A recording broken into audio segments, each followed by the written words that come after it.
Nagyoyosi pa rin ba kayo kahit pa may ibang tao? Lalo na kung may bata sa inyong paligid? Alam nyo ba na ang usok na inyong ibinubuga, napakadelikado?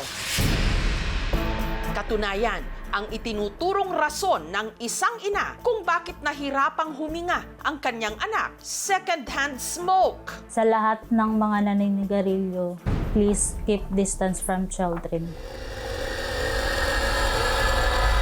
8 milyong tao sa buong mundo namamatay taon-taon dahil sa paninigarilyo at mahigit 1 milyon rito dahil lang sa second-hand smoke o yung mga nakakalanghap lang ng usok mula sa mga nagyoyosi. Katulad daw ng sinapit ng isang bata sa probinsya ng Rizal. Nagsimula ang lahat nung napansin ni Richelle na tila may nagbago sa 4 na taong gulang niyang anak na si Zane. Parang nangayayat siya tapos maputla po siya. Medyo may halak po siya sa dibdib. Malalim po yung paghinga niya. Nung ipinadoktor nila ito ng asawa niyang si Faisal, nadiskubre na si Zane meron na palang pneumonia. Tinanong namin saan nakuha pneumonia. Sabi po ng doktor is hangin. Pag sinabi natin pneumonia, ang affected sa respiratory system natin yung lung units mismo. Pero sa mga bata, hindi lang kasi yung lung units ang affected, kung hindi pati yung daanan ng paghinga. Tinanong kung may naninigarilyo ba sa bahay. Ako po hindi pa ako naninigarilyo. Sabi po namin galing po kasi yung pasyente yung sa bakasyon. Doon po kasi is marami pong naninigarilyo.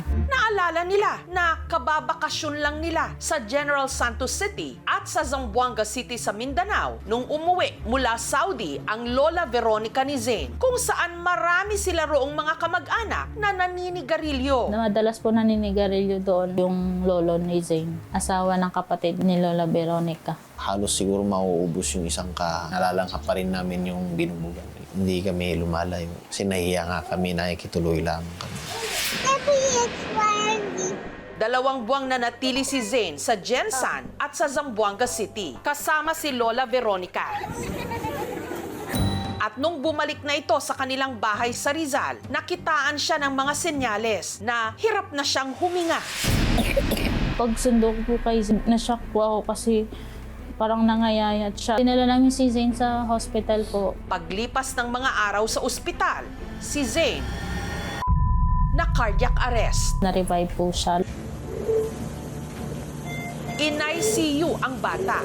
Nalaman nilang meron na pala si Zane PARDS o Pediatric Acute Respiratory Distress Syndrome. Itong mga pasyente kulang sa oxygen. Kadalasan yan yung oxygenation bagsak na mangangailangan na makabit sila sa respirator.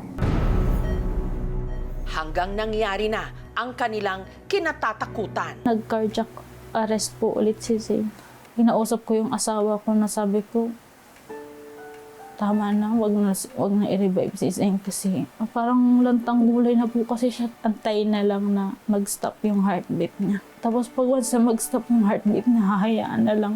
Hindi na po siya i-revive.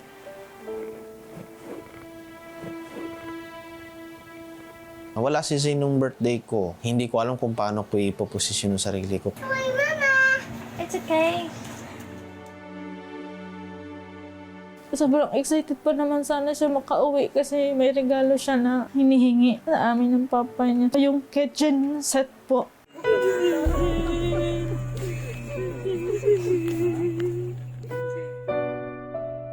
Sobrang sakit sa pakiramdam. Sana ako nag-alaga sa anak ko. Sana hindi siya namatay.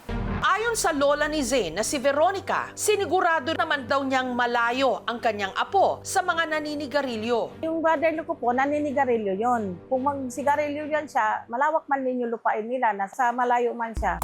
Pinagawan pa nga raw niya ng kubo ang apo para hindi nito makasalamuha ang mga naninigarilyo nilang kamag-anak. Tapos open air. Basta ang ano ko ma'am, hindi siya yung sa smoke no, ng brother ko. Hindi ko siya masabi ma'am na expose ang bata. Pero sa akin, ginawa ko po lahat ang ano ko sa apo ko. Papasalamat lang po ako na kahit sandali po na Nalagaan ko yung apo ko. Wala po akong galit kasi unang-una po, pure naman po yung pag-alaga niya kay Zane. Alam ko pong mahal niya po si Zane. Ang makalanghap ng usok ng sigarilyo, lubhang mapanganib, lalo na sa may mga mahihinang baga at resistensya. Gaya ni Zane na ayon kay Richelle, sakitin talaga. Every time po pinapakain namin siya ng solid food is umiiyak siya. Nagre-rely lang po siya sa milk. Pigsahin po talaga siya. Like, every 2 months, may pigsa. Pag may pigsa, it gives me the impression na mahina talaga yung immune system. Who's there? Posible rin daw na may iba pang sakit o kondisyon ng bata. Yung hugis ng ulo niya is parang hindi normal. Pero dahil hindi raw sapat ang kinikita nilang mag-asawa sa call center, Hindi po kami nakapagpasuri sa immunologist. napag-alaman din nila na ang sakit ni Zane hindi lang basta pneumonia. Ang first diagnosis po kay Zane is aspiration pneumonia po. Kadalasan nakukuha yan kapag pinapakain. Kasi kapag nakahiga, ang tendency, mabilis lang tumuloy-tuloy doon sa daanan ng paghinga. It's not related sa second-hand smoke. But kung meron kang exposure sa second-hand smoke at saka nawala nga yung pangwalis no, nung plema, so yung plema na yan, hindi effectively mailalabas. Lalong-lalo na sa mga bata na hindi marunong umubo. Complicated yung case. Best na ma-work up talaga siya for ibang mga autoimmune disease. Ang sa second-hand smoke, I don't think it is the cause. Kung ang bata kasi umuubo na, even prior doon sa yung nangitim siya, maaaring na may infection na siya even before. There is no safe exposure to smoking, to second-hand smoke. Ang usok galing sa sigarilyo, 7,000 chemicals. Sa second-hand smoke, pati cancer pwede kang makakuha. Iiwas ho natin ang mga bata na ma-expose sa second-hand smoke. Mahigit 1 taon na mula nung namatay si Zane, pero baon pa rin sina Richelle sa kanilang naging hospital bill. Ngayon po may balance po kami na nasa 800,000 po. Ang doctor's fee po is nasa around 300. Ngayon lang din daw nagawang ibahagi ni Richelle ang kanilang pinagdaanan. Ang dami kasing lumalabas sa newsfeed ko na may pneumoniang bata. Madami pong nag-send ng sympathy nila sa akin. Ang atensyon ng mag-asawa, itinuon na nila ngayon sa kanilang bagong anak. Since may baby na po kami, nagkaroon po kami ng hope, pero andun pa rin yung pain. Bumabawi po kami sa second born namin. Yung bata may regular check-up na sa pediatrician. Second-hand smoke man o hindi ang salarin sa sinapit ni Zane, isa ang sigurado. Kapag may usok ng sigarilyo, hindi ka makakahinga ng maluwag. Hi, Mama! It's okay.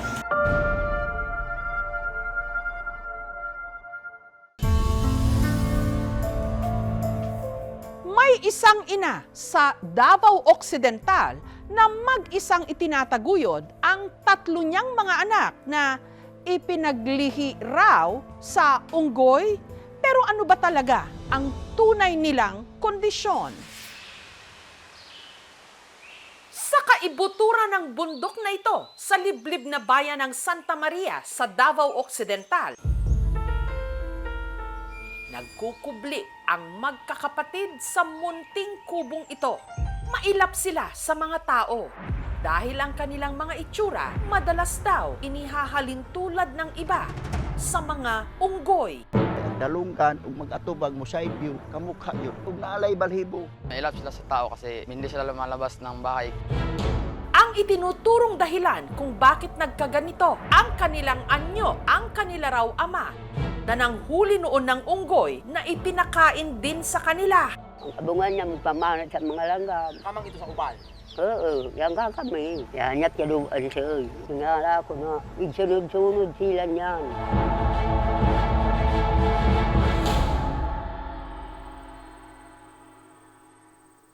Bago marating ang kanilang sityo, kailangang bagtasin ang mahabang daan na ito na dinadaluyan ng tubig mula sa bundok. Sumakay sa habal-habal o skylab ng mahigit 1 oras, paakyat sa mga matatarik at madudulas na daan. dito sa Sitio Kiturok. Nakilala namin ang 84 anyos na byuda na si Nanay Ining.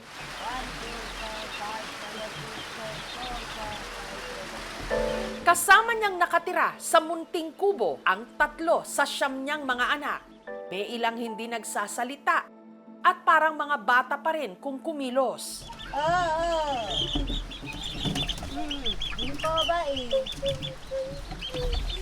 Kapansin-pansing maliit ang kanilang mga ulo, malaki ang bibig at mga tenga, at bahagyang nakaumbok ang noo.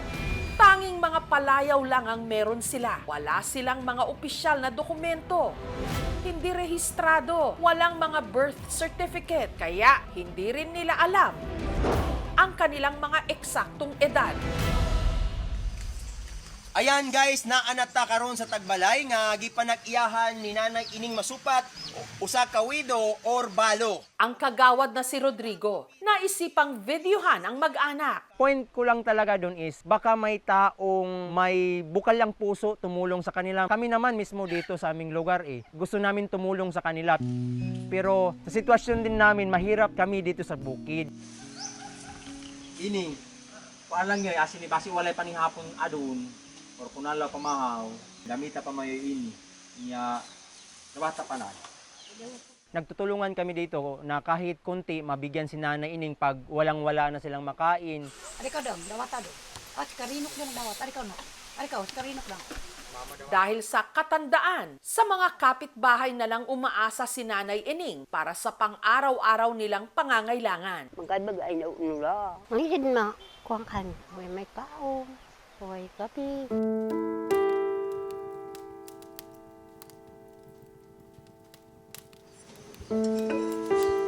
Ay, kabangan na yung pipili. Ay, lakot. Magkabagay na.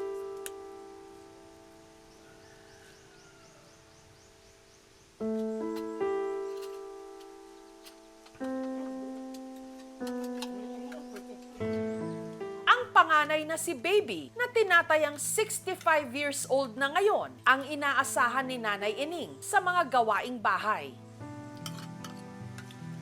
Si Idang na tinataya namang 50 years old na ang masayahin sa kanilang 3. Habang si Carino na nasa 43 years old hindi nakakapagsalita. Ang magkakapatid parang nakahawla o nakakulong sa sarili nilang tahanan. Sila na maglugod daw. Matay sila na balo sa balay.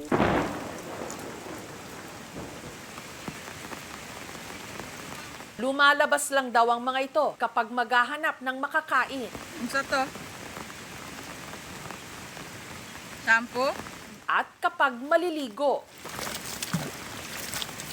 Namadya-madya pag-isip kanilan. Nya tingala kuhanin na yan masinanya kanilang kinabuhi.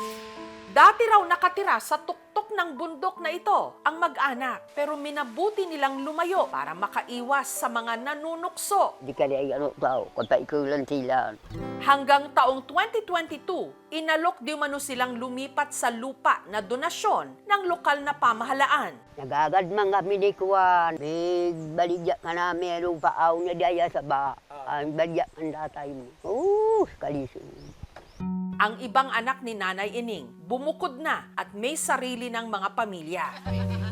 Ang pang-8 anak niyang si Piang, binibisita sila minsan para dalhan sila ng pagkain. Ay na sila, maglibog kung saan akong pagbuhi sa ilaha. Kay kanang asa ko manguha og pagkaon nila sa silahang tulo o upat. Sayong kasabang ko sa akong bana nga.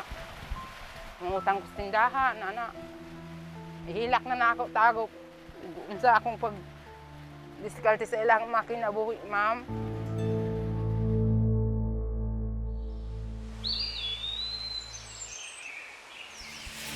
Nitong Biyernes, sa kauna-unahang pagkakataon, bumaba ng bundok ang magkakapatid at si Nanay Ining dahil ipapa-check up namin sila. Sina Carino at Baby magkasamang sumakay sa habal-habal. Mag-isa namang umangkas si Idang.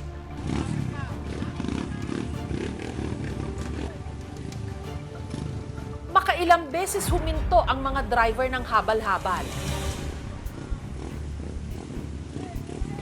dahil sa delikadong daan lalo pat umuulan.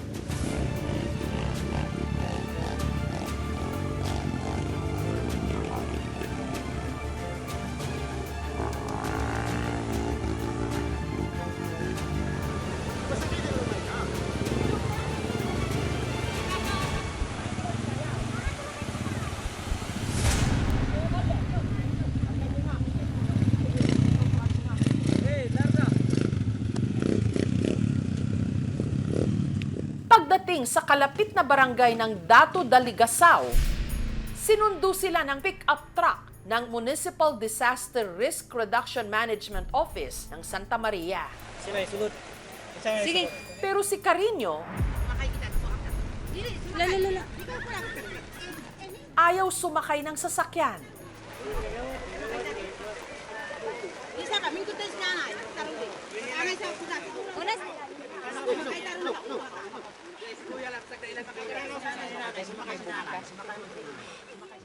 Kaya pinagtulungan pa siyang buhatin ng mga habal-habal driver at ni Piang.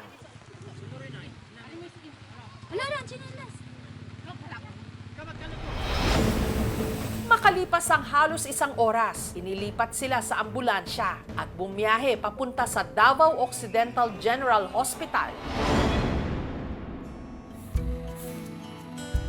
Dito, sinuri sila ng mga espesyalista.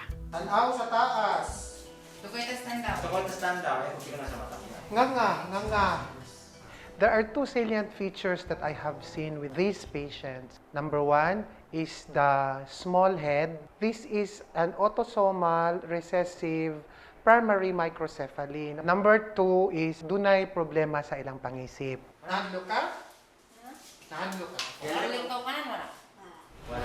The three of them had small heads. So, ang normal kasi na size ng ulo ng tao at this adult stage is for males, 57 centimeters. Sa lalaki natin na pasyente, he has only 46 centimeters. We can conclude hindi nag-develop yung kanilang brain, so therefore, meron silang mental retardation. Probably developmental during the pregnancy of the mother.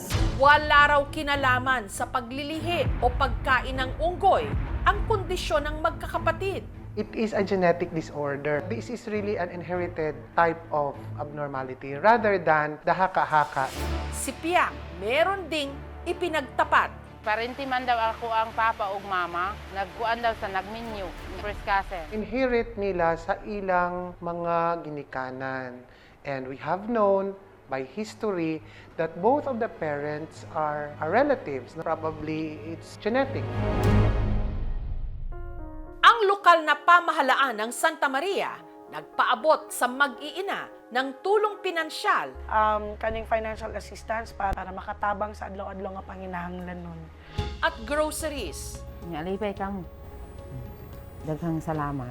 For now, nag-provide yung pangangailangang medical, of course, and yung pangangailangan nila sa pang-araw-araw. I-try din natin facilitate yung shelter assistance nila kung gugustuhin talaga din na mag-transfer. Inilapit din namin sila sa tanggapan ng Philippine Statistics Authority para iparehistro ang kanilang pagkakakilanlan. Pinaka-importante na magkaroon ng birth certificate ang isang tao kasi ito yung basis ng kaniyang pagkatao. Inihahalin tulad sa unggoy ang kanilang mga itsura. Pero ang tunay na tuso kung paanong nang dahil lang sa kanilang anyo, naging malupit sa kanila ang mapanghusgang mundo.